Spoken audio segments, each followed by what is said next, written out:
Voilà, le 10 avril 2014, la direction a annoncé la fermeture de 2 sites en France. Le nôtre à Viziernes dans le Pas-de-Calais où il y a 307 salariés et celui de Charavine dans l'Isère où il y a 200 salariés. Et depuis ce 10 avril, on continue la lutte. L'usine est arrêtée de produire le 13 juin 2015 parce qu'au départ c'était prévu d'arrêter avant, mais force de lutter, la direction a repoussé l'échéance. Donc aujourd'hui, la machine est arrêtée, les gens sont licenciés, mais nous on vérifie tous les outils pour qu'il n'y ait rien qui est démonté. On a soudé toutes les barrières, plus rien ne peut rentrer dans l'usine et sortir sans notre autorisation. À la fermeture, il faut savoir que ce groupe Arjowiggins dépend du groupe Sequana, un groupe franco-français détenu par l'État via la BPI France à hauteur de 20%.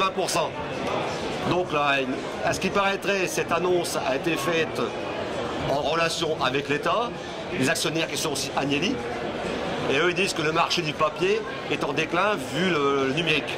Alors justement, cette production, elle devait être transférée sur un site en France, dans la Sarthe, à Bessay-sur-Bray.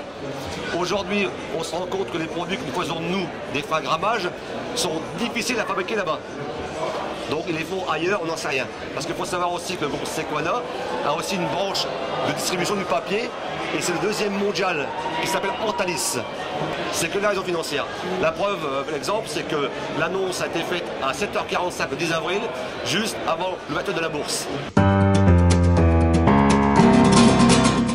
Populariser notre lutte, parce que c'est vrai que cette lutte qu'on mène depuis bientôt 1 an et demi, il faut dire les choses, n'est pas assez médiatisée, sauf localement on n'a pas trop à se plaindre des médias, plus la FEDPAC CGT qui nous aide bien, et la CGT en général au niveau de l'UD, mais les médias nationaux, à part l'Humanité qui a fait un article une fois, c'est pas assez médiatisé quoi.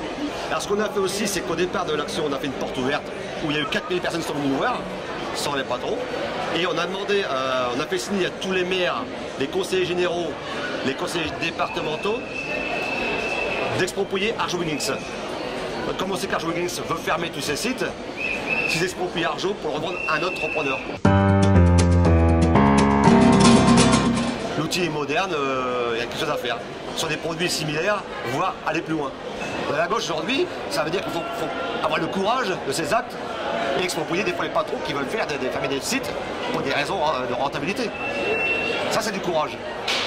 Le maire d'Alizé, un exemple, Gaëtan Levitre, que je mets en valeur, a fait cette démarche-là d'exproprier. Et il a réussi, et le site de la papeterie d'Alizé, dans l'heure, a été sauvé par rapport à ça.